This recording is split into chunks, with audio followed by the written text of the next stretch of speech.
Hello, friends. I hope you are well. I'm very happy to be back here. It's been a little over a week since my last episode. This is my episode number 3, and I want to talk about change. And this is a huge topic, and I think there's a lot to say about that. So I'm going to focus on one tiny part of it, and it's about rewriting our story and deciding what our story can be and will be. And I think it's a perfect moment to do this because I'm recording this early September.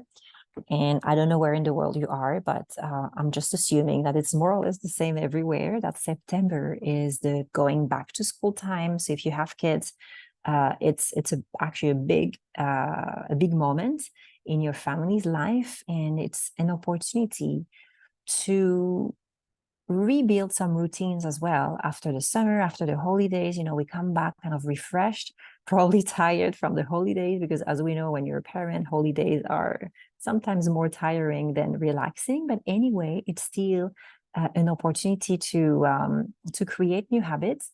And as I heard recently, and I thought that was pretty funny and true, September is like the second January of the year. So on that note, I want to talk about, okay, I'm going to say it that way. You are not until you are. And by that, I mean that you are not something until you decide that you can be. And so I'm going to right away jump into an example in my own life, as we said this is going to be. I used to not be a morning person. So I used to say a lot, I am not a morning person until I somehow became. And although, there's many layers to that, but just to take that as an example, I was not a morning person and now I am. So what happened, right? Let me break this down for you. And if this is not a topic in your life, uh, I'm just hoping that if you listen through, you might find situations in your life or examples in your life where this concept can apply. And I'll probably have another example if I have time in the second part of this episode to highlight another point, which is we are not our emotions and we are not a state of being. We're just navigating through them. And I think, yes, either I'm going to talk about that today or another day. But to start with, about not being a morning person. And what I want to talk about that today, it's more than waking up at a certain time in the morning. It has more to do with what you wish you were and what you actually accept yourself to be.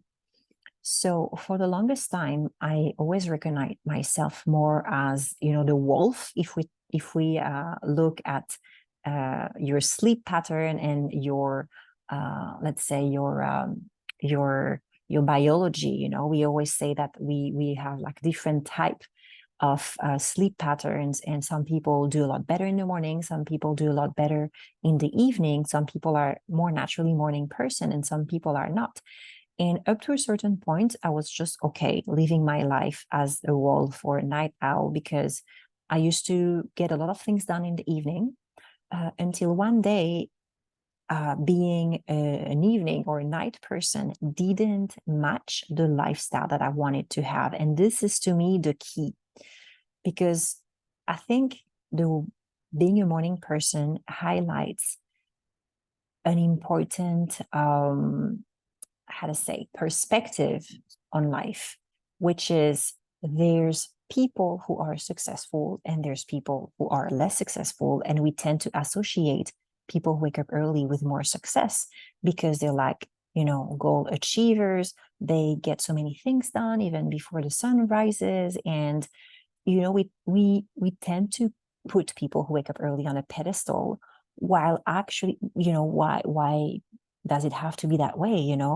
There are many reasons and many situations where waking up late and going to sleep late has nothing to do with being lazy. It just has to do with your lifestyle and your choices even. And maybe, what do I know, you work night shifts, or you work with countries that are in a different time zone, and therefore this is how your life is going to be.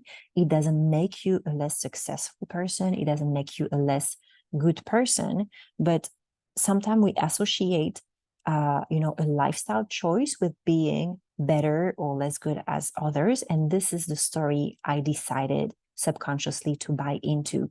So when I started to want some changes in my lifestyle to be like healthier and fitter and more proper, I made a shortcut in my head that I have to wake up early, and I have to wake up at 5 a.m. because some people that I look up to wake up at 5 a.m.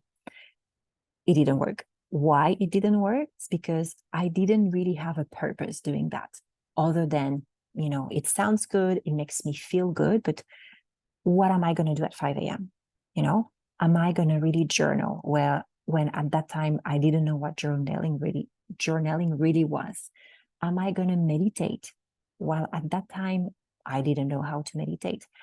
Am I going to work out? Well, at that time I had zero motivation to do so. So of course what happened is when I put my alarm at 5 a.m., I would just hit snooze again and again and again. And I just got used to that.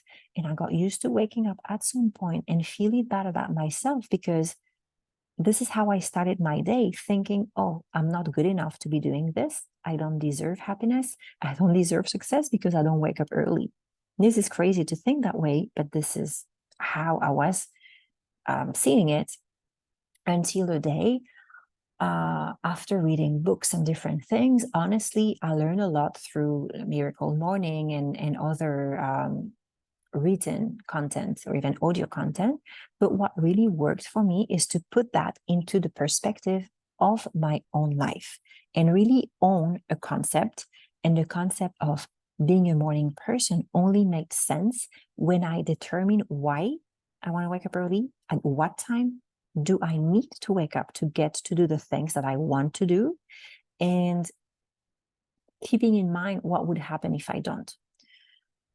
So one thing, and you will hear me talk a lot about that, is committing to something for yourself, to yourself, and honoring your commitment is one massive way to build your self-confidence. So this is always going to be part of the deal. And then I decided that 5 a.m. was not for me. And I made peace with that this is not the person that I want nor need to be. But 6 a.m. is more realistic. And it gives me enough time to do what I want in the morning. I'm not even going to go in details of what I do personally in the morning, because it doesn't matter to you. It's my lifestyle and it's, my organization of my household. But the point is, I was not a morning person until I made that happen. And what I want to talk about writing story is so important, because we all do have a story. It's the one we write about ourselves. It's the one that we let people write as well. It's what we have, what other people send us back as a mirror, from what we say. And sometimes we don't even realize, but we say things about ourselves that become the reality for us and for other people, even if they don't know. If I say I'm not a morning person and I tell that to a friend, that friend doesn't live with me. He or she has no clue if it's true or not. It just becomes what I said. It becomes the reality. And it puts me in a box. And that's what also we do. We put people in a box. We put ourselves in a box. And how to get out is just to bring awareness that we created that story and we can change it by implementing changes, by taking actions that would also let other people see that we can change. And what I want to say is, if you are currently working on changing something in your life, in your routine, in your lifestyle, and you're finding it hard, I wish that this tool or this different perspective on why, really connecting why you want that, and be precise on what are the elements and what are the details of it, to make it more attainable, and to subconsciously let your brain understand that it's reachable and it's not just like a fantasy. And if you're sharing your life with someone and your partner is to some extent not as supportive as you would like, ask yourself why. And, if, for example, you've been saying 100 times, no, but you know what? Tomorrow it's going to happen. I'm going to make it. I'm going to wake up early. If it's been like months or years that didn't happen, it's normal that they're going to roll their eyes. But you know what? Don't bother and really don't waste time fighting that or arguing about that. Just focus on what you want. Focus on setting up your priorities.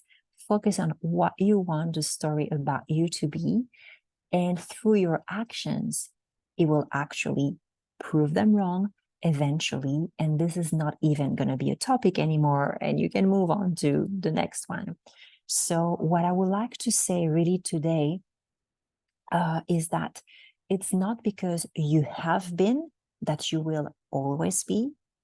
It's not because you are that you cannot be something else.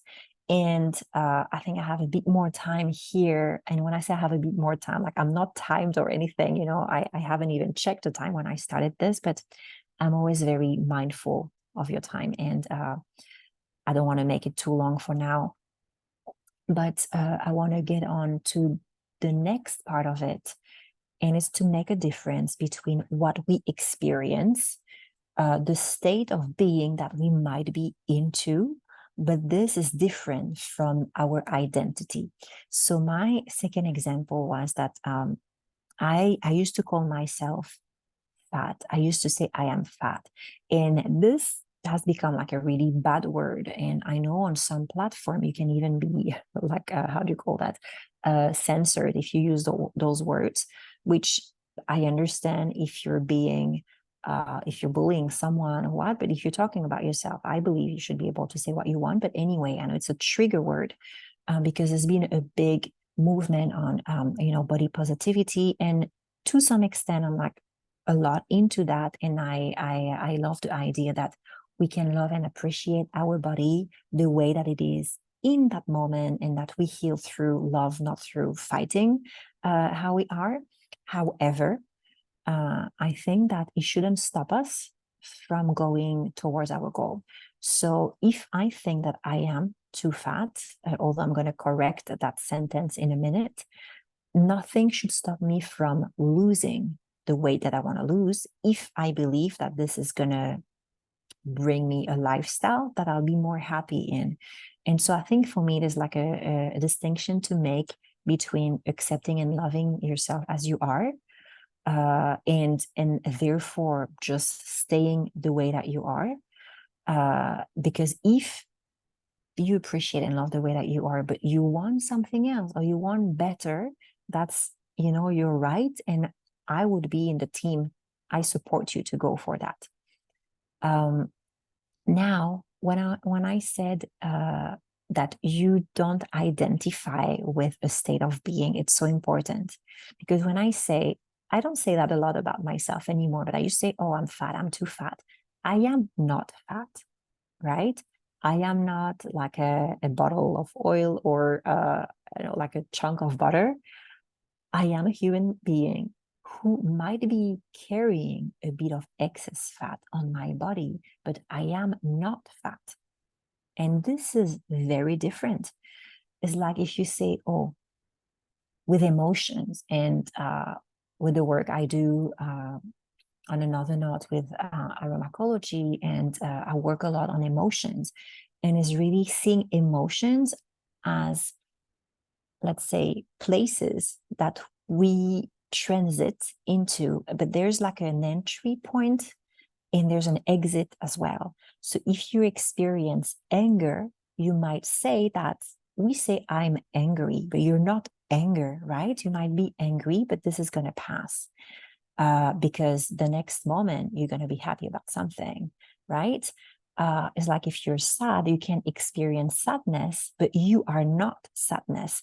So when you say things about yourself like, I am fat, I am lazy, I am not a morning person, I am not smart, I am this, I am that, this is creating a story, and this is attaching a personality that has actually nothing to do with you, but this is just something that you're experiencing. And I think this is going to be my last, like sentence and message for today's episode is that creating our story is something that we do consciously or subconsciously. It does happen. And the great thing is we can take back some power on how the story is being written by being conscious about the words that we choose when we talk about ourselves, when we also connect with the reasons why we want to change, if this is what we want, and also stop buying into all the trends that we see, or we believe that, oh, it's good to be that way, therefore I'm going to be that way. If the reason and the meaning is not closely connected to your real ambition for your life, maybe you might want to reconsider, maybe drop it and think about what it is that you really want and channel your energy in that. Okay, I hope that this just open up some questions or interrogation or some interest for you. And I always love to hear back from you on that topic, whether you agree, whether you don't agree. I love to be challenged as well. I think this is what makes us progress too. I thank you for your time. I thank you for listening, and I will talk to you very soon again. Bye-bye. Take care.